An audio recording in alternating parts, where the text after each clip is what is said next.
My daughter's picking up my Target order, so I have to send her the code. You don't have to cook. You're right.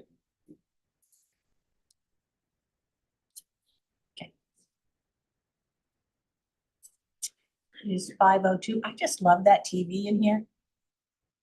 Terry, I love the TV. If you did that. Yes. James Risch was the one that actually did a lot of the work. He actually stuck it up there and installed it and made it look great, and then gave the viewer. He did the clock. The principals are responsible for putting their content on, and so that's been really super. I just love it because it really is a great reminder that kids are why we're here. All these little kid pictures. And the fruit. program that, like feeds the stuff in. All the slides that she does is it Canva? Oh, yes. The Canva slides are just amazing. I'd like to figure out how to use Canva. It keeps coming up on my laptop. Canva. Canva. I need to maybe pay attention to it. Yeah. Anyway, I digress. It is 5:03 and warm. Warm and sunny in this room. Mhm. We'll call to order. Beginning over here with introductions. Joanne O'Brien. Dan Coates. Becky Fless, Molly Rogers. administrative staff. Katie Gould, superintendent. Dave Dostey, Facilities Director. Andrea Dish, Business Manager. Sarah Golden-Ignasiak, Director of Special Services. Terry McGuire, Director of Technology. And our special guest. I'm Nicholas Gannon, the Director of the Capital Area Technical Center. Very happy that you're here with us Thanks for tonight. having me. So first thing on the agenda is Capital Area Technical Center budget discussion with our guest, Nick Gannon. Sure. So again, thanks for having me join you tonight. I can give you an overview of this year and kind of how we got there, because things got a little complicated this year, even though we're about 12 hours away from finalizing our first round of budget development. So probably about 5 or 6 years ago, actually before that, 8 or 9 years ago, the funding formula for career and technical education schools changed from a reimbursement model where they reimburse you plus some inflation factor to an EPS model that you're probably more familiar with the K to 12. It's similar. There's lots of differences. It's kind of the same thing where no one really understands how it works or what happens behind the scenes. So as that change happens, there's two types of CTE schools. There's regions that work independently of a school district, and there's centers that have a district that acts as their fiscal agent, like Augusta does for CATC. An example of a region would be like Region 10 in Brunswick is not part of the Brunswick School Department. They're their own standalone thing. Those districts, those region schools have the ability to go out to referendum to their towns to build a budget that they seem fit. And with the change in the formula, there was no mechanism for centers to ask for anything over EPS. For a long time, EPSs for CTE schools have been treated as kind of a ceiling, and we're finding that the DOE intends that to be the floor, kind of like it is for K-12 education. It's the enough money to have an adequate education, but often districts find that there are things that are important to them that they want to spend money on. So from that, we needed to design a cost sharing formula so that we would have some mechanism to be able to ask for additional funds if they were needed. So that formula is set up. It's based on not necessarily enrollment, but close. It's based on a census metric called SAIP data, SAIPE, that measures the number of 5-year-old to 17-year-olds that live in a town. We found that at the time, that was a metric that worked for us because our catchment area really isn't set up by districts. It's set up by residencies and was never updated once consolidation happened. So we have some weird things in our area where Dresden goes to Halldale, but Dresden is in Bath's catchment area, and China is in CATC's catchment area, but China usually goes to Messalonsky, who go to Mid-Maine Tech. So there's all these messy things that happen in there, and picking that metric was part of trying to clean up that mess a little bit. So then a few years later, we were finding it really hard to find qualified and interested people to teach our programs for the salary that we were willing to pay them. We were asking people to come out of industry and take a 50% pay cut. At the time, our salary scale was built in such a way that each instructor would get credit for every 2 years of work experience. They get 1 year of teaching experience on the salary scale and then get capped at 10. So somebody with 10 years of experience would come in at 5 years experience. Someone with 20 would come in at 10. Someone with 30 would come in at 10. And we just really weren't finding people that were willing to leave the industry to come to us. So we switched from a 2-to-1 system to a 1-to-1 system. Now our instructors get as much credit for their work experience as they've worked on the teacher scale. So that's really allowed us to find people and keep programs open. The problem with that is that our salaries have been outpacing the formula by quite a bit. It means I never hire a teacher that's less than 5 on the experience level. And to be honest, of the 4 or 5 people we've hired in the last year or two, most of them are making over $80,000 because they're at the top of the pay scale. They're experts in their field. They're mechanics with 29 years of experience that people that we really value that are good for our programs and they're worth it. The salary parameter for the formula is $58,000. Like we're just too different. So at the time, there was a plan to I had the ability to carry through fund balance that salary increase with the understanding that after 2 or 3 years I wouldn't be able to, and we'd need to implement some sort of cost sharing to cover that extra money. This year is actually year 4. So this year, when we began our budget process, we found that I could still again cover it with the fund balance and not have to ask for cost sharing, but it would be at the expense of using nearly all of the fund balance, which, as you know, is not a good practice because you end up creating more problems in future years when you don't have that savings left to fill that gap. So through a lot of discussion, we talked through a lot of options to figure out a way to maybe start cost sharing at a small level so that we can, kind of get used to it, take away a little bit of that fund balance hit. And through our discussions, the advisory committee voted on a budget that included $21,000 of cost sharing. That number came about because we looked at spending fund balance down to 3% at the time. For that budget, we were working on a lot of estimates. It was an estimated ED279 at the time. It's still an estimated fund balance. But since then, we've gotten our ED279, and thankfully, it was higher than we estimated. So we were able to add more money back into the fund balance. Right now, the motion that's on the table for the advisory committee for the budget is to approve cost sharing in the amount of $21,000 from 2 weeks ago, but have extra left over in the fund balance because of the additional ED279 amount. So that's kind of where we are right now.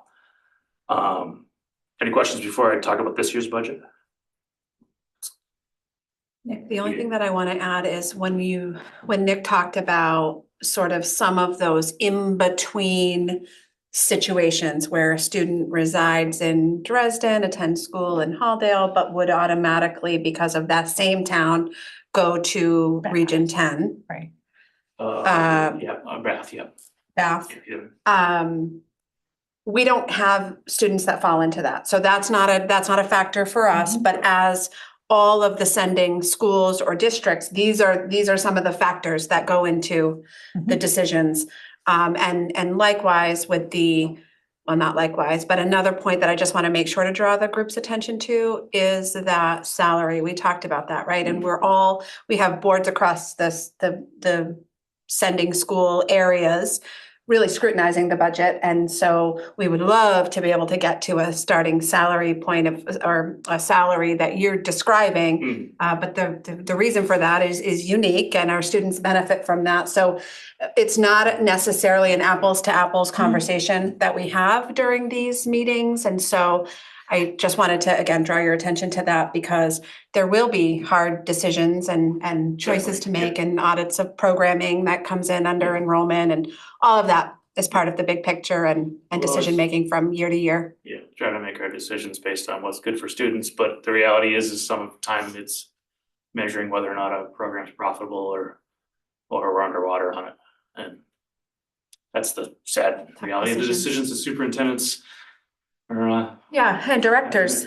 And then the last thing, Nick, that I just wanted to add was a reminder for our group. We had our contribution at that 3% fund balance was $3,539.65. So it was certainly my position to contribute that. We'll see what the group decides. But just as a reminder. The fund balance remaining difference, it was 91,000 for that original cost sharing amount. I think now with the new allocation, it's up to 132,000.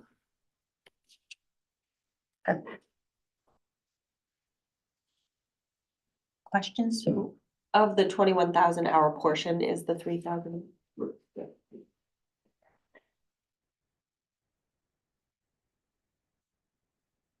So this year's budget is essentially a status quo budget. The primary drivers, like I mentioned before, for us are salaries. And the budget is made up primarily of salaries of a $3 million something budget, I think. Our like operational program costs, supplies, things like that is $200,000 or less. So it's this year we have an increase that looks bigger than usual because we have a lot of people that are jumping steps that are higher than the typical jumps. And then the only really big change to the budget is the addition of a career exploration program. It's something that we got approved recently to start next year.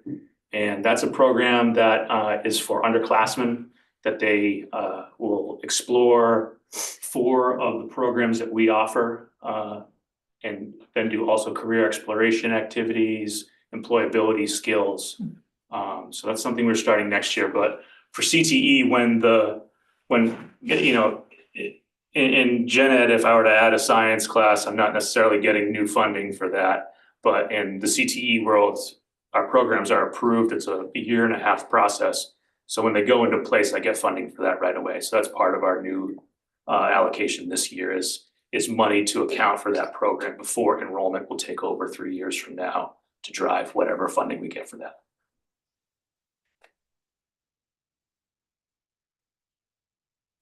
But other than that, it's, you know, we're maintaining programs. We're always looking to find more kids. We always have programs that are chock full with a very, very long wait list and programs we'd love to have some more students in.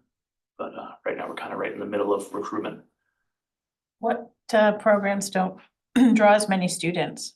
Right now the programs with lower enrollment, firefighting, that's a half-time program.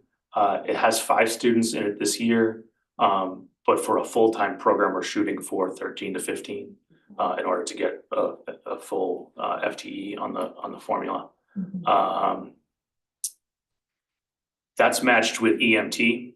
So we have one instructor that teaches both of those. EMT has super healthy numbers. They're up in the teens. Machine tool is low. It had been becoming historically low for a while. And unfortunately, last year, our instructor passed away in March. So we ended the year in kind of a weird way. It was on the list of programs to consider for closing, but the advisory committee decided that it would be useful to give it another shot with somebody new. And the person we have right now is fabulous, and I have no doubt that he's going to grow that program. He's coming right from Kennebec Technologies down the street to work with us, and he's exceptional, Cody Rao. And then business was low. 4 years ago, numbers in business, the business academy started to look like they were going down. We had changed in instructors, and then we had no instructor for a year. We took a year off from the program. So this is our first year back. I think right now the numbers are 8 or 9. And that's another one we identified as one we were hoping to give a year or two to try to allow a new instructor to build up the program. Is there any particular, you may not know the answer to this, but is there any particular program that Gardner area high school students flock to? It's cyclical. Really our best recruiters are kids talking to their friends. And that, yeah, that was gonna be my next And, question. You know, it kind of seems like it kind of flips back and forth for Gardner students between auto tech, plumbing and heating, and electrical. Those are like three big ones, just anecdotally off the top of my head for Right. Gardner students. Okay. Currently, we have 34 students attending CATC. I had reported to you not long ago about 40. 34. So is that a high number, a low number, It's a blip. It's a low number for Gardner. Typically Gardner's closer to 55 maybe. Gardner nursing home is typically between 50 and 60. yeah, those programs you mentioned are, electrician and the plumbing and heating, those are great jobs. Yeah. And they're really popular programs. Yeah, great jobs. Okay. So how many slots do we have? Is it slots? How many? Yeah, I don't know the number of slots off the top of my head, but it's proportional. So in each section of our in the morning, we have a section of courses that can enroll 15 students. For the most part, there are a couple of minor exceptions. In the afternoon, it's 15 as well. Gardner's an afternoon school, so they get proportionally I think it's like 3 or 4 of those 15 slots out of the 15 that are available with the 4 schools that are coming in that afternoon. Gardner's one of the bigger ones, so they get more slots than others. Gardner and Erskine are about the same. Yeah. And Winthrop and Monmouth have fewer slots in those afternoon sections. And so your best advertising is from students. Definitely. Do you also have an opportunity for students to talk to you about what they'd like to have that they don't have there? Part of the new program approval process, with the exception of a career exploration program, because there's kind of no lead into it, is the first couple passes are, is it a high wage, high skill job? Is there need for it in the area? And then is there student interest? So part of that process is surveying students to determine what type of programs. And the surveys that typically go out in a general way. If like we're interested in starting cosmetology, we're gonna ask kids about cosmetology and a whole bunch of other stuff, just to determine, where other interests may lie and see if cosmetology has enough interest in starting. And is that something that could be done earlier? And they're like sophomores, could we start asking questions? Oh yeah, we have shadows every year. We have 8th grade students come up every year in June. Okay. And they see a few of our programs. And then so our recruitment process starts in January. And Stephanie Turgeon, our student service coordinator, who's incredible, visits all of the schools, gives them she each year produces a video that, shows their friends at CATC. That's the trick. So the kids in the audience see people that they know and, can see themselves in that picture. So she'll visit all the schools, present to the sophomores and juniors. From there, they fill out interest forms to then come to us to shadow. And they'll shadow 2 or 3 programs or as many as they're interested in. After shadowing, they fill out a brief online application, primarily demographic information. Students, telling us about their strengths and weaknesses, and a couple of like pre-professionalism questions, like how would you write an email in this circumstance or something like that. From that, there's then an informational interview, not an interview like I'm not going to decide if you're going to get this job or not, but an opportunity for the instructor and the prospective student they meet individually, virtually, to talk about if it's a good match between interests and offering. And then from there, we provide feedback to school counselors. School counselors work out how they want to fill the slots with the students they have interested in and with the feedback that we give to them. Last one, I'm gonna try and stop. is maybe a local one, more of a local one, and that is, I often wonder, like we do an adult ed graduation, which is so fun, and if you don't go to that, you really miss out on a great treat. And I know that you have your own, or CATC has its We do, own yeah. graduation. Yeah. So I wonder, I'm often wondering, I do wonder, is there a way to sort of blend it together with your sending school so that at I know they have cords Right. that they come with, but it would be so cool for the crowd to see, oh my gosh, we actually, I wonder how many people don't even know it exists. Right. Is there a way we could beef that up so that Yeah, we filled every 55 spots? Notations in the program, these students are, completing certain programs. And they're so talented. Yeah. It's like, I can't say, like, this is my 7th year, I think, and it still amazes me, like, the kind of work that these students can do. If you haven't had a chance, you just missed it. I think you were able to come on, For the group, actually. our open house skills, night in January, the third Thursday. It's just amazing to watch parents watch their kids do cool stuff. I was So, really disappointed that I missed that. yeah, I'd love to have you guys come sometime, so. I'd just like to sing the praises even louder so that everybody knew and you could see, and And sometimes it's hard to understand it until you see it. we're experiential Yeah. creatures. Yes. And we get to do all of the things that people in education wish that they could do. Right. We've got interested students, we're providing them with relevant, learning. It results in real tangible outcomes. We're pretty lucky with that. Geometry, building stairs, things like I'm that. a former math teacher. Algebra 2 doesn't apply to most people's lives. No, yeah, but if you don't, to me, it needs to be practical and usable, and the times I have been up, I have been just so impressed. Tool and die and building a house, and it's just so Our great. machine tool is the coolest program we It's have. really And that's one of the cool. ones that I think a lot of people don't understand, or at least kids don't know necessarily what that is. You can picture what a plumber does. Yes, Although they come to us and we try to show them that there are 30 other things you can do Mhm. if you're in this plumbing program. Machine tool is one of those cool ones. They're like math is the original science, like machine tool is the original trade. Like they make the tools that make the tools. right. Yeah. Yeah, It's so hard to find somebody that does that work. Yeah. Coming from the facility side, somebody that can It's certainly not for everybody. machine a shaft or an impella for a pump. You cannot Absolutely. find those people anymore.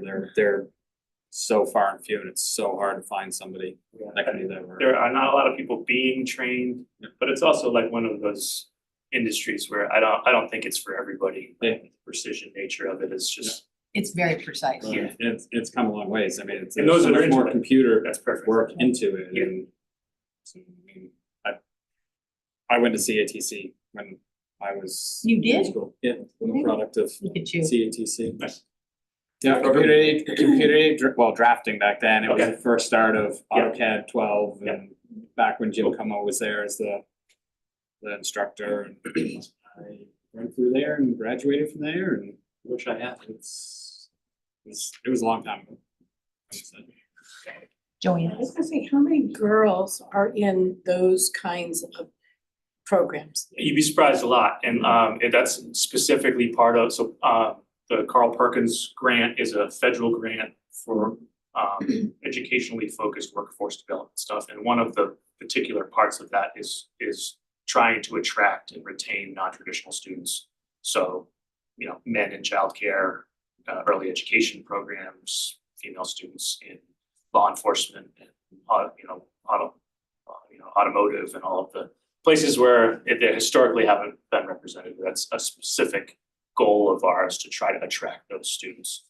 And it's pretty cool that, our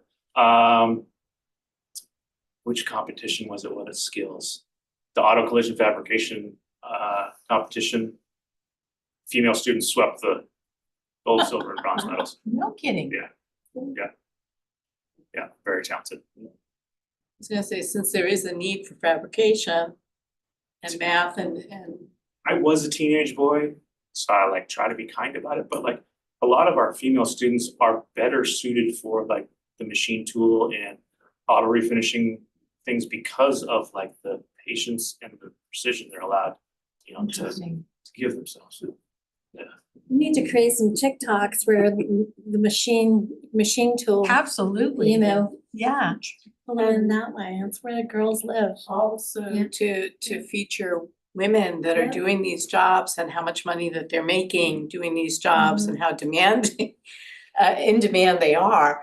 I think that would be great, especially in a district like ours where we've got a lot of kids that are not well off and are looking for the path It's a to legitimate move up. opportunity for, If they see it, they can imagine it, right? You just Right. need to see it, yeah, so. that's the hardest part is Yeah. visualizing it. A lot of kids, I was previously the principal in Richmond. And one of the bigger barriers was kids just couldn't really visualize what it was like to be out of school, be someplace else, doing something else. And we just had to like push them through the door. It'd be okay once you see it. Most of these kids want, I read an article that most of these kids want to be TikTok influencers. We don't have that program yet. And I was Please don't not get it. suggesting, but I mean, at least doing TikToks to encourage girls and others to look at machine tools. Yeah. Might be interesting. We're trying to be technologically savvy. Yeah. We got a pretty good Facebook page that Yeah. Stephanie Turgeon runs. I know a lot of kids aren't on Facebook, but hopefully we're reaching parents. And a lot of members of our board and certainly staff at the high school and beyond really want to fill up our slots. So we're committed to that and to really using the feedback process through the interview to build kids up. Yeah. And help them It's develop the confidence to really recognize what an opportunity and for them to shine, and then word of mouth will spread Right. yes. wider. Right. I mean, I want to fill our slots, but more than anything, I want the kids to experience it. Mm. I want to get them in the door. Yeah. And they think I'm not gonna like that, or I can't do that, or whatever, but you get in there and it's fascinating. You don't know unless you go. Mhm. So, My daughter's been trying to get into the electrical, but she can't. It's always filled up, so she that's too doesn't want bad. it up now, so. The yeah, last 2 years, It's, that's our most popular one. yeah. It's unfortunate. If I can find another instructor, we'd have a second program tomorrow. really? If we could find, I don't know where I'm gonna put them, but I got enough kids for well, I think it's just great. And I think the more we talk about it, the them. more. And in some ways, I think that like we're really designed to give a kid an opportunity to get a year or two jump start on things. So I don't know, I try to justify in my head that like if a kid doesn't get that opportunity, I'm hoping that they know that there are other pathways to get to that same place if it's not necessarily starting with us. And not every kid is ready to start with us. You know, they'll be ready to be electricians at 25. Some of the 17-year-olds are ready to do it now. And those are the kids we're hoping to find. Because there's a lot of value to being in our program. The outcomes are pretty significant. Does any of the credit from your program translate to not CATC, but technical colleges? Do they get credit Yes. for? Yeah, most of our programs have some sort of dual enrollment Yep. course. Not every student has to sign up for it, but the Mhm. programs are delivered in a way that whether you sign up or not, you get the same thing. Yeah. So you can choose to get that credit. And then I had another thought as you were asking that. It'll come to me. That's great. Oh, credit transfer between the high school and CATC. That's now part of our cooperative agreement, so that all of our programs align to some sort of high school credit opportunity. So instead of getting 4 elective credits, you might get 3 in a quarter math credit and a half of science and a quarter health or something like that. So those students have 2 graduations. They have the one at Right. CATV. Yeah, I think having a cord and when they're graduating, what program that they completed and. I've seen that in a few high school graduation programs that they'll indicate, you know, just like they do with like who's in honor society or Yeah. something else. And I know they have the courts, but we don't, my experience in handing out diplomas is we have never said, you know, Joanne O'Brien is graduating from Gardner Area High School and has also graduated from Capital Area Technical Center in the machine tool and die. Just to And stay be honest, it. You guys do the best job with your graduation announcements. I haven't seen it since Chad left, but like, if we could be part of that, I think that'd be pretty exciting. So Joining the yeah. workforce. that's Yeah. great. I love that. Yeah, he did a great, Chad was great with that. Yeah. Those are big shoes to fill, Katie. You got this. You got this. For chords though, the only chords that we have are the National Technical Honor Society chords. So even with that, we're not really recognizing everybody that's Right. completed with us. I wonder if we can just make up a green cord. Just maybe just make up our own chord. I don't know how much that would cost, if that would break the budget, but Well, it's We like can- 35 students. Yeah. And not all of them are graduating. That's the total. Right, some are juniors. so they're juniors and seniors, yeah. But I don't know, I just feel like anytime we can recognize them and something that they've accomplished. Yeah. Definitely a notation in the program, I think would be great, because I don't Yeah. believe there is anything in the program that denotes that, and that is a good idea. Yeah. Definitely. Especially if they're going into the workforce and because they've graduated from the program. Right. It's a pretty big deal that they're taking that Yeah. step, yeah. See, I gotta move this. They wear a specific stole, is that right? I think it's a purple cord, the National Technical Honor Society. But for just going to CATC, do they wear a specific? No, I don't think so. So I'm saying if our graduates wear a stole. Yes. We could have a band put on it that said, Oh, it's a CATC. as think part of that's- their. That would be clever, indeed. Yeah, Something to look into. I just wanna, We like to, they're really easy to brag about, so we're. yeah, and I wanna brag about them. I really do. They just do such great stuff. And maybe when we're doing the walkthrough for the 8th graders coming into high school and letting the parents know about the program specifically. That might also start to get the awareness going, that this is something that they can get once they're juniors and the process starts Mhm. in their sophomore year in January. Something to look forward to. Yeah. Do you have an idea off the top of your head how many homeschool students might be in the district? I would have to look. Okay, 'cause that's one outreach we're also is trying to do with. Yes, right. with Spots is reaching out to homeschool students. Not only just for getting them into our programs, which they can, but like the timing and hooking them into the sequence. In fact, we had sent a mailing just last Okay, month or the yeah. month prior. Okay, awesome, with that one sheeter that I. Yes, Awesome, yep. great, thank you. Appreciate that. Have you ever thought about taking your skills competition on the road to each of the high schools and letting the kids see instead of waiting for kids We to? have talked a lot about having less adults be the people who are getting out the information.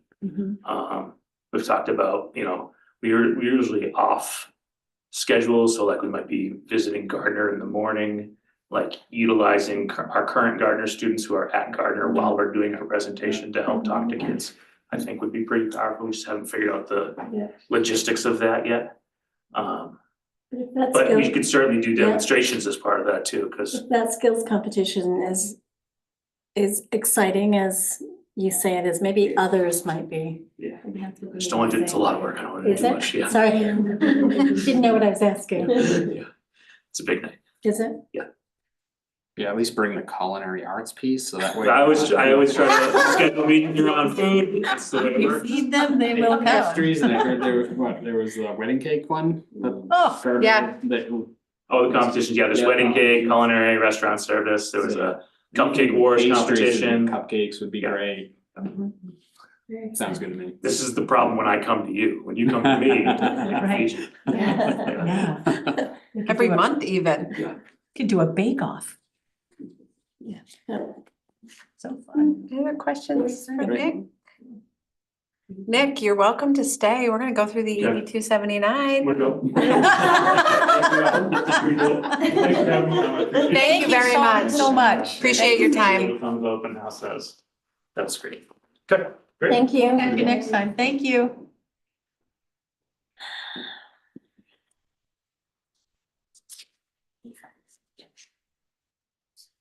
Great place. Be great if they could bring a little road show here while like to the board and like robotics used to come in and bring their stuff.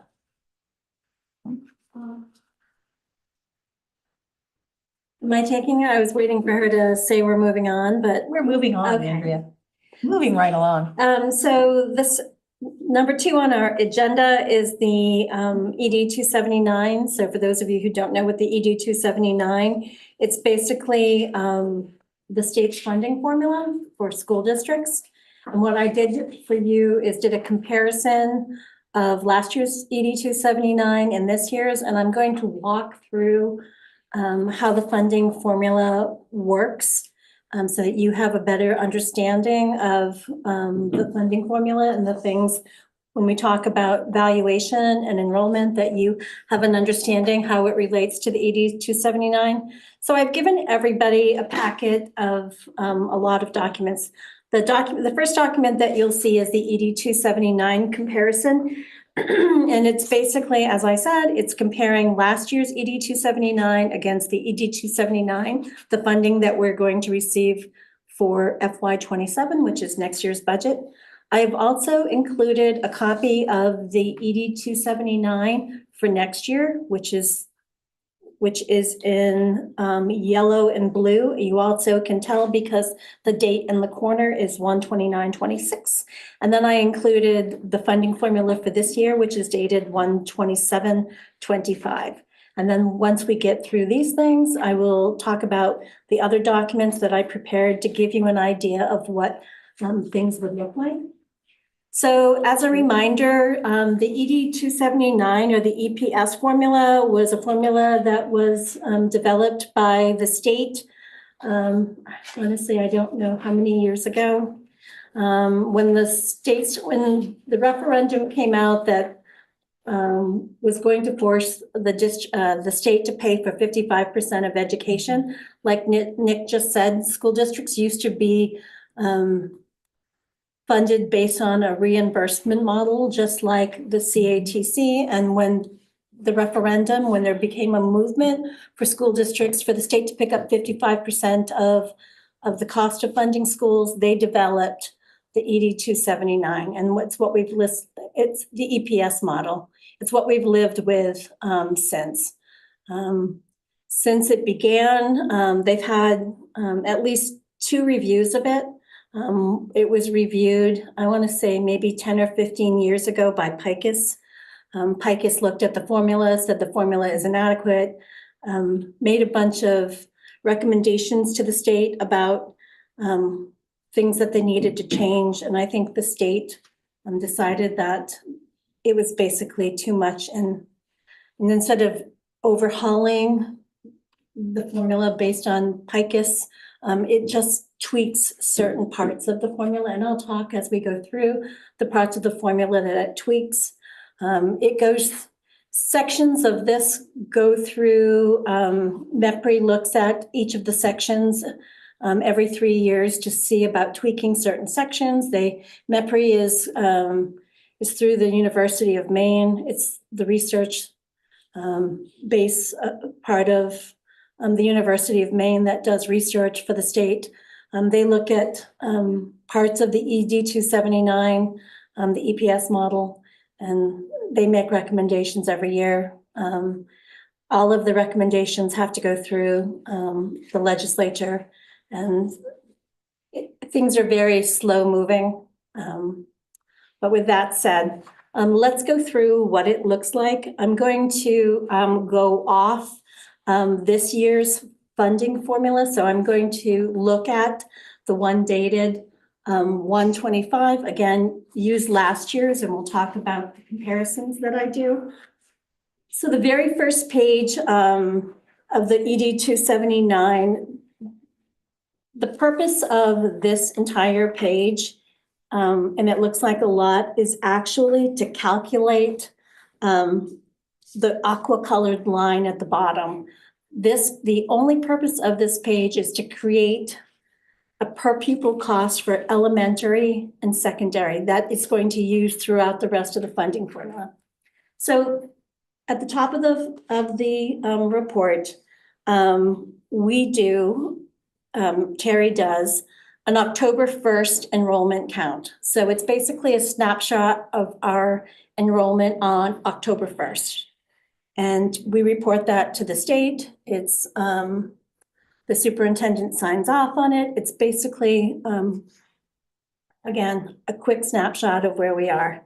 And what this captures is the attending counts of the number of students who attend our schools. This includes tuition kids. The attending is actually people in seats in our schools. So you can see from here, so if you look at section A, attending per pupil counts, you have last year's per pupil counts, and then you have the October 25 per pupil counts, which is the October 1st of this year. The state actually averages those two counts together. So if you have a declining enrollment and you're declining fast, but the 2-year averages kind of slows the decline. So what you're looking at is last year's average for pre-K. So we're looking at 192 kids on October 2024, and we have 187 pre-K to K this year. And that average between the 2 years is 189 and a half, okay? Again, the next section over, it does grades 1 through 5. So October 24, there were 661 grades 1 through 5.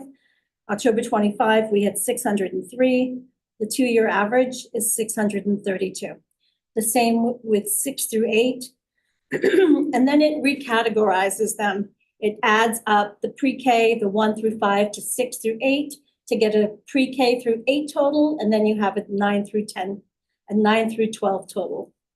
So then you're looking at the percentage of total elementary kids, pre-K to 8, which is 68.54%, and the number of our 9-12 kids, which is 31.46%. So you can see that through the years, our enrollment has declined. This is based on just attending kids.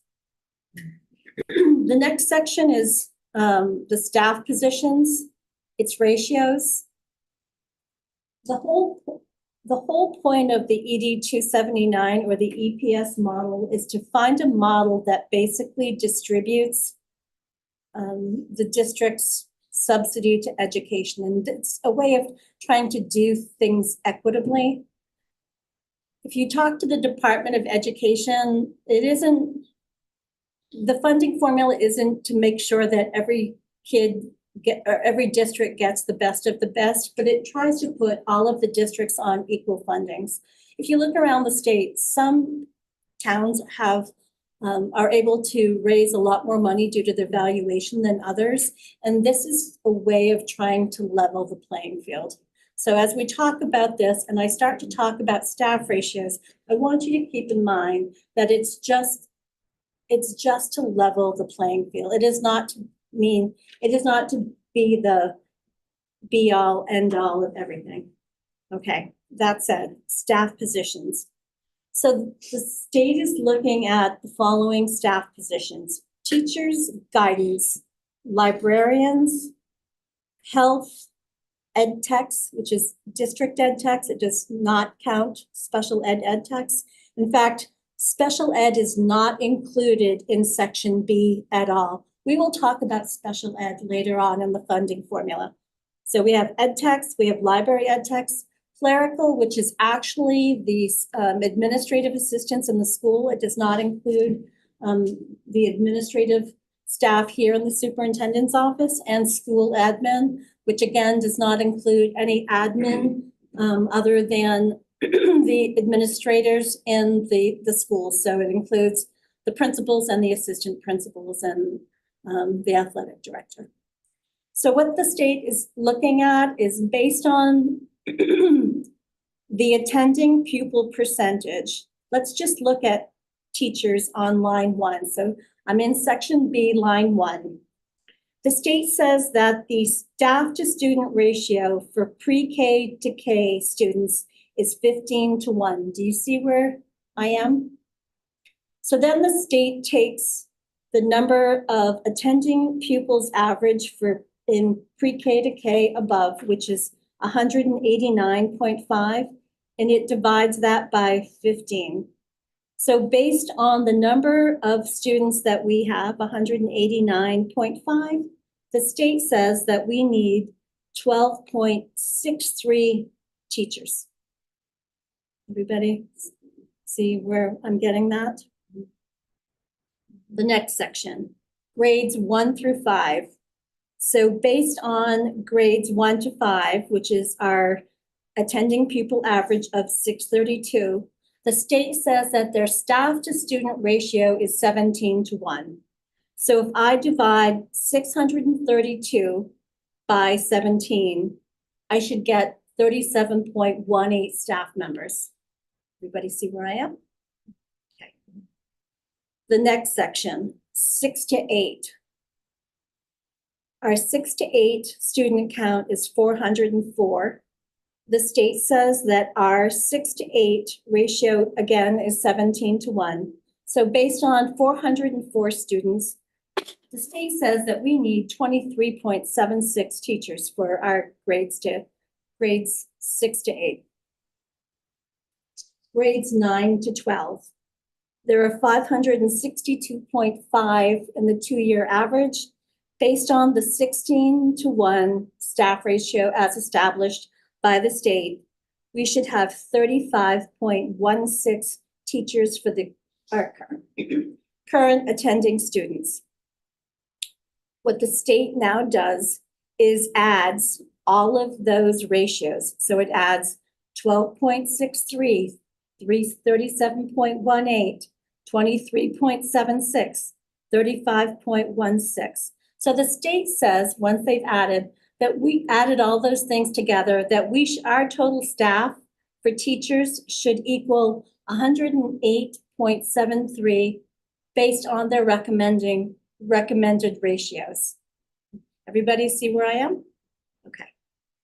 The next column over is our actual teacher count. So we have, instead of having the 108.73 teachers, we actually have 125.6 regular ed grades, pre-K to 12 teachers. If you do the math, basically if you divide 108.73 by 125.6, which is the actual numbers of teachers we have, you get a ratio of 0.87. Everybody see where I am? Okay. Park that for 1 second, okay? The next column over is called SAU data and EPS matrix. So the other part of the October 1st reports that Terry and I do together is the staff report. So I capture on October 1st all of our staff members, and we report it to the state of every single person that we have, as well as their credentials, whether they're BA, whether they're masters, and basically what their salary is. However, the state doesn't take what I say their salary is. The state has its own matrix, its own salary matrix, and it takes our staff based on their credentials and places our staff in their matrix. So what the state has done is taken our 125.6 staff members, and when it's run through their matrix, they say it equals 8,200,247. That's what the equivalent of our staff in their matrix is. Because we have more staff members than what they recognize or what their ratios recommend, they take that 8 million figure and they multiply it by the 0.87, which is the percent of EPS. Are you following me? So we actually only get 7,098,872, which is 87% of the total matrix. It then takes that figure and divides it by, up above, you see the ratio of elementary to secondary. So 68.54 is placed in the it's placed in the elementary line. And the 31.46%, which is our percentage of secondary students, that percentage of the 7 million is placed in the secondary column. So the only two columns that we are really caring about at the end of the day are the elementary and secondary columns. Those are the columns that go into creating that per pupil rate. I am not going to walk through that entire ratio, but we are going to talk about, or that entire scenario with guidance and library and health, because it's a lot, I get it. But what we're going to do is look at the percentage of EPS. So that column that says which compares our numbers against the EPS FTE. And let's talk about what that looks like. So we're looking for those ratios that are well below 1. So we'll look at guidance counselors because it's the next in line. According to the ratios that we have, the state says that we should have 5.7 guidance counselors, and we actually have 8. And in this scenario, guidance counselors also include social workers. So we get 72% of the money in that matrix. Librarians, so that is actually the opposite. The state says that we should, based on our attending students, have 2.24 librarians. We instead have 1 librarian, but we have a lot of library ed techs. So based on that, you see that the percentage of EPS model goes in the other direction. So instead of being less than 1, you get an inflation factor of 2.24. Places where we are heavy, health, our nurses. You can see that that ratio is down to 0.37. The state says that we should have 2.24 nurses. We currently have 6, which does not include the nurse that we just hired for Riverview, because this was taken in October when we didn't have that position, okay? The other one that is relatively low is district ed techs. The state that says that we should have 10.28, we have 23, which results in a 0.45 ratio. Library ed techs, what you can see is that we are using library ed techs to staff our libraries rather than librarians, especially in the elementary schools. So that is why our ed tech library the ratio is below. We're not staffing them with full librarians. The only librarian that we have in the district is at the high school. So any questions about the staff positions or the ratios and how it works in that salary matrix? Go ahead, Becky. My question is regarding the nurses. Is that because we have so many buildings? Remember, the EPS model doesn't even look at buildings. All they're looking at is kids, right? They don't care if you have 1 building or 10. There is nothing in here that speaks to how many buildings you should have. They are basing their model based solely on number of kids, number of and on this particular page, it's based solely on attending kids. And basically they're making recommendations of staffing based on their ratios, based solely on attending kids. Yes. It's it's as if all our students are in one school. Right. And yes, we have that many Which- because we which- have that many buildings. And it doesn't make sense. You could have 2.4 nurses taking care of 1,800 kids. That's crazy. If we had 1 building, then that many nurses could take care of those children. Right. So, Maybe. I know. Well, right, Yeah, maybe, maybe. maybe. But, or maybe we wouldn't have to be over by as many. And, Right, maybe we could have 3 nurses right. and, yeah. The guidance and social work, those aren't like the contracted employees So as the- well, are they? Contracted employees are picked up in this. So we have are. a contracted nurse for a student that requires 1-to-1 at Pittston. They're picked up. That is a contracted nurse, and that is added into this formula. So they don't differentiate. It does not include our Spurwink because they are not employed by us. We do not pay our Spurwink counselors, but we talked about it at the last meeting as these Spurwink counselors, as the positions end, that they are not replacing these positions. So, yeah, but they are not picked up in our formula. Other questions about the ratio? I'm just wondering why, in the case of the one student, is she considered special ed because of her physical needs? So I didn't say she was special ed. Okay. Or she Okay. at all, just the student, they're just. It is Okay. medically necessary for Sorry, that for- student to have a nurse, and we're required to provide it. And we can't go back to the state and say we're required to provide the service. We need you to add this on because it's not optional. Well, they do add it on.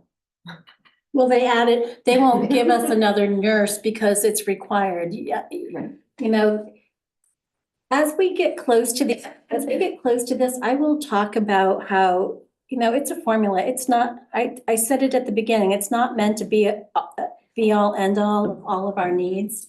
So there are things that the locals are going to be required to assume, and these are all conversations that board members need to have, right? What the taxpayers or what the board is willing to pass along in the budget, so that it would be under local consideration. But there are things that we are required to provide by law, and we are required to provide a nurse for this student for the foreseeable future.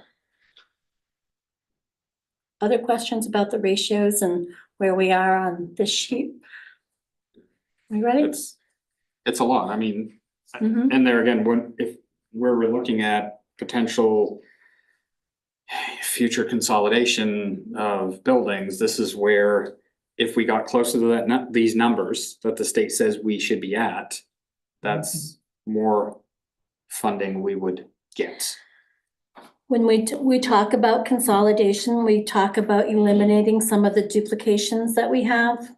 Like we talk about the 6 libraries, we talk about the 6 cafeterias, we talk about the Administrators. 6 administrators or the 9 administrators. Yeah. There's duplication that there are savings that we'll see not only in the actual physical plant, but in some of our staffing levels as well. I mean, if you look at the two numbers, it's over $2 million that if we were, say, if we could be a perfect world and we could run a district with exactly what the state says, we would have over $2 million more in funding from the state than we have right now. So I think the public really kind of moving forward needs to Yeah, and really think of that. And to talk about the example that we had this summer when we heard that we were getting a large number of kindergarten students. If we had one building with 5 or 6 kindergarten classes, it would have been easier to disseminate those students amongst 3 or 4 or however many classes, as opposed to just having 1 or 2 classes who now have to assume all of those kids. So there are a lot of benefits to consolidation for not only for us when we talk about team teaching and other things, but this isn't while I'm pushing consolidation, this isn't really a conversation about consolidation. It's really about funding, but having 6 buildings does affect us. Absolutely. Yeah. And there will always be those decisions or the unique situations, circumstances, needs that will warrant us moving outside of the formula or doing what's in the best interest of students, but certainly being spread, less of a spread, and the number of buildings, fewer buildings would absolutely benefit us financially. So a reminder, the whole point of this page is to those 2 numbers at the bottom. So the next section is C, computation of benefits. The state gives us a percentage for benefits, and the way that this works in section C is it adds the salaries in for the following teachers. So it adds teachers, guidance, librarian, and health for the positions that we just talked about. So we're talking about the elementary salaries. So let me give you, for elementary salaries, for teachers, it ended up being $4,865,586. It adds that plus the $283,030 for guidance staffing for elementary. It adds the 99,459 for librarians. And then it adds the 100,670 for elementary. It comes up with 5,348,745. It multiplies it by 26%. Do you see the 26%? And then it throws that 1,390,674 figure into the elementary side of the bucket, okay? It does the same thing for secondary. It adds the positions that I just talked that are above for secondary. If you add those 4 positions, the salary total is 2,455,053, multiplies that by 26%, and it throws that into the secondary line of this, it throws that into the secondary line. Does the same thing for ed techs. So it's adding lines 5 and 6 from above, elementary and secondary. It's basing its salary, the benefit percentage on 40% when we're talking about ed techs. So again, it's adding that in. Does everyone see where I'm going with this? I'm not going to go through every scenario. Where are Okay. you getting those percentages? Why is it broken down with 26, 40, 40? Why does the state use any of the percentages that they Okay. do, right? And the problem is tweaking things. It's kind of like, it's like having a machine with 100 different buttons and when they pull a lever or change something, it has consequences on everything. So they're very, very careful about what they're tweaking and moving, because every time they do, there are winners and losers, right? Because the pie is the pie. The pie is this big, and all it does is takes the pie and reshuffles how the slices are cut every year. So if we get more one year, it means somebody else is getting less. So they're trying to keep things fairly consistent. However, what they don't do is if your pie is changing because of enrollment, the only thing that they can do to mitigate that is by the averaging at the top, right? They can't help you if you're losing kids. The 2-year average is the only help that they can give. Anyway, so they try to avoid making large changes, but a lot of their things aren't really tied to anything. And when it's changed, it's usually changed by the legislature. All right, so we've moved on from computation of benefits, section C. Now we're down to section D, other support pupil costs. So let's look at line 1. It talks about substitute teachers. And for pre-K to 8, and they're giving a cost of $54 per student. So if you look, there's $54 per student. The number of elementary students is 1,225 and a half. Multiplied those two things over, and then it threw 66,177 in the elementary bucket. Same thing for 9 to 12. It took $54 per student multiplied by the 562.5 secondary students that we have, and it threw 30,375 into the bucket. Professional development, supplies and equipment for pre-K to 8, the state provides allows $449 per student. For 9 through 12 students, it allows $620 per student. For professional development, it's $77 per student, both elementary and secondary. Instructional leadership support, $38 per student, regardless of elementary or secondary. For co-and extracurricular, line 5. For pre-K to 8, the state gives $50 per student. For 9 to 12, it allows $150 per student. For systems administration, it allows $135 per student, regardless of elementary or secondary. And operations and maintenance, for pre-K to 8, the state allows $1,311, and for 9 to 12 students, it allows $1,557 per student. And on this sheet that I gave you, let's see where we are.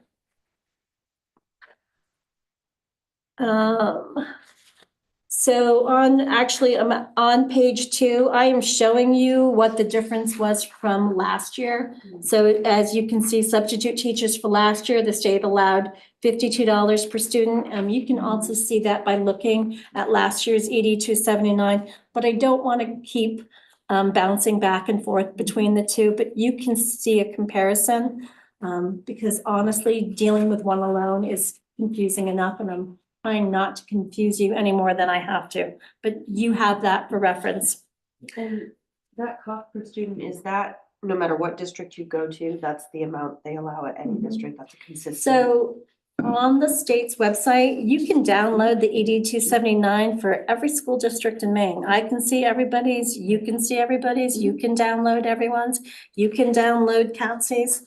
You can see if you think there's a district similar to you, and sometimes I do that, think that there's a district similar in size to the number of students we have, and just see how they compare their ED-279 and see how their valuation compares, because you got to get through the entire formula to see how you really stack up, because valuation is a big piece also. So, all right, let's get back to this because I don't want to keep you here all night. So we're through section D.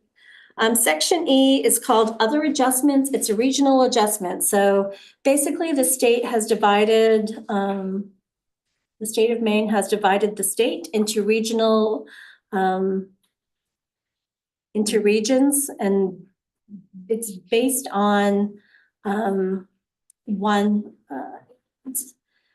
basically, I don't know how to describe this. It's based on salaries, and it compares every region against another as to who has to pay more to get to, I don't even know how to, so let's say Portland's a 1 because they're paying, the salaries in Portland are probably the most in the state. As well as up north because they can't get anyone. So everybody's divided into a region and a percentage of 1. So basically the state says that the Gardner area or the central Maine area, they compare to Portland in wages as a 0.95. So if Portland's a 1, we're a 9.5. And basically they take 5% of all of the salaries that we calculated, and they dock us 5%. So you see in line 1E, line 1, you'll see where they have taken away 317,000 and change from elementary, and they've taken away 145,000 and change to differentiate between the regions of districts within the state. I know that was a very clunky explanation, but I don't know how to better represent how it compares salary regions, okay? Then you have a total, basically adds everything with the exception of the adjustment. And for elementary, this page totals 10,236,285, divides that divides the number of students we have into that. So you get an elementary rate of 8,353 and a secondary rate per pupil of 8,870. Those are the only 2 pieces that we're going to use moving forward, but you need to understand how it's getting, how it got to where we're at and how our staffing affects this model, as well as our students, as well as our attending students. So page 2, here we go, we start again. This time, we're not talking about attending students, we're talking about subsidizable students. Subsidizable students are students who live within our district. It also counts student transfers. So help me, Katie, I'm having a student superintendent's agreements between 2 districts, where a superintendent agrees to allow a student from their district to come into our district. Those students are counted as subsidizable students. the same way as if we have a student who is leaving our district and going someplace else, for one reason or another, those students are counted by the district, the receiving district, okay? So student transfers, which is where the two superintendents agree. If two superintendents don't agree, parents have the option of paying tuition to allow students to come here. They are not included. If students are paying to come here, they are not included in subsidizable students. They are being counted in the district for which they are counted, that they live. However, tuition is being captured through additional revenue. Some, like we are receiving revenue for the student coming here, okay? So again, we have the October enrollments. Again, the snapshot of where we are on October 1st. And again, we have the 2-year average of where we are. And if you look at this, let's see. So subsidizable students, I'm looking at actually the comparison that I did. So last year in 25-26, there were 79 pre-K. This year we have 64. There's a difference, a loss of 15. That's the most recent year. The one below is the actually 2-year average. So the 2-year average of pre-K to K students is last year we had 82.5. This year we have 71.5. So that would be a loss of 11. K to 8 attending. Last year there were 1,211 K to 8 subsidizable students. This year on October 1st, we had 1,158.5. So we have lost 58.5 K to 8 subsidizable students. Last year we had 543 attending students. This year we have 541.5, a loss of 1.5. So we have lost a total of 65 subsidizable students. I just wanted for comparison, just so that you know which way we're trending.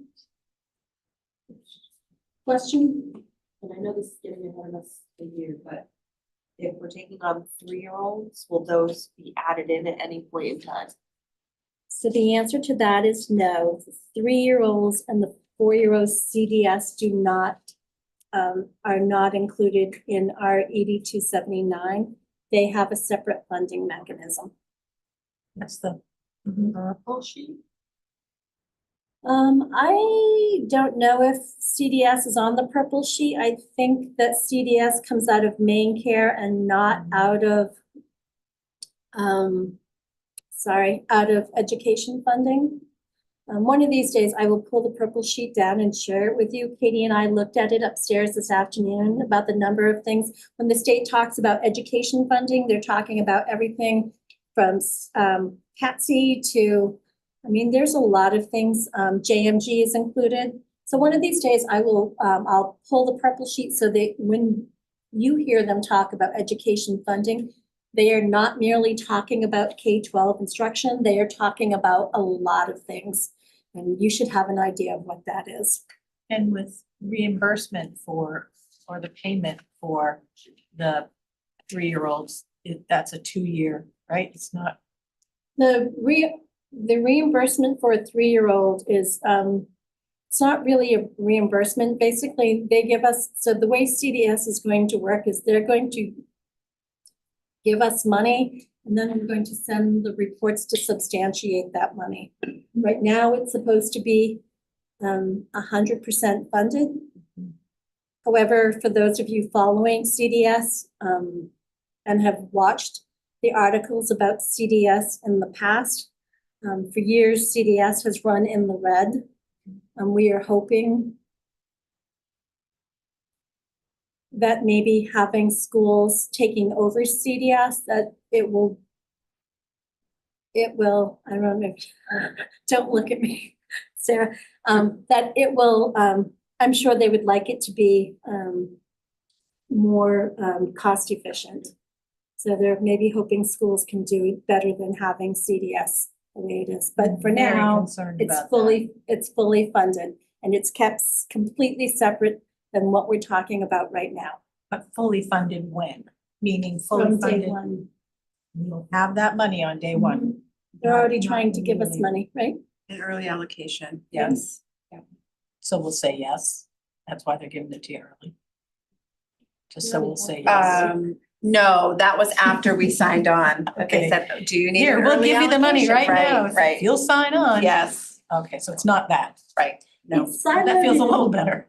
The CDS money is siloed in much the same way as it's not a grant, right? But our grant funding is siloed, our expenditures and our revenue. It doesn't intertwine with the district. CDS will be siloed in exactly the same way. They capture it in a separate fund, and when I mean fund, it means I don't have to put it someplace else, but they have a separate financial numbering system that accounts for CDS. So the two of them they will not commingle. I was hoping you could help our. I wish. I wish. that's all. That's kind of what's behind my questions too, is how's that coming? Okay. So the next section is basic counts. This is gonna be a little bit easier. So basically, it's taking the counts from section 1. So average pupils, so you see pre-K to K, average pupils, and whenever we're talking about pre-K, they don't actually use the 2-year average, they actually use the current year, which is why you see 64 instead of 71.5. Katie asked me why they did that. I don't have an answer. I guess I could get one, but I don't know why they don't use the 2-year average. Oh, because they don't have the number of 4-year-olds from a previous year because they're not enrolled, right? Right? That makes sense. That would be the reason why. Sorry. But we have pre-K enrollment for 2 years. But they don't have last year's current, I don't know. Yeah. I No, don't they know. should have, but they should, because they had a class. Anyway, I'll have to ask just for giggles. So the 64 students, pre-K students times 8,353, which is the number from the elementary number from page 1. So now we start collecting money in our bucket. And the first money is in our bucket is the 534,592 for these pre-K kids. The same thing with K to 8 students. There are 1,158 and a half pre-K to 8 students. The tuition figure from the front page, again, is for elementary is $8,353. They throw $9 million in our bucket. 9 to 12 students. There's 541 and a half. The secondary tuition from page 1 is 8,870. They throw 4.8 million into our bucket. Line 4 of basic counts. This is where adult ed used to sit last year. So for adult ed, they used to actually collect the number of adult ed students, I want to say 16 through 20-year-olds who are accessing adult ed, and they are counting them at a 0.1 for classes. They are not doing that. This year, and they've talked about this forever, they are actually pulling adult ed out of our funding formula for the 16 through 20-year-olds. So there used to be this money commingled in with our ED 279. In return, we used to, actually it's still in our budget, there is an allocation in our budget in the high school to our adult ed. We will need to talk about, because this is no longer commingled in our funds, whether we are going to continue to give this allocation to adult ed.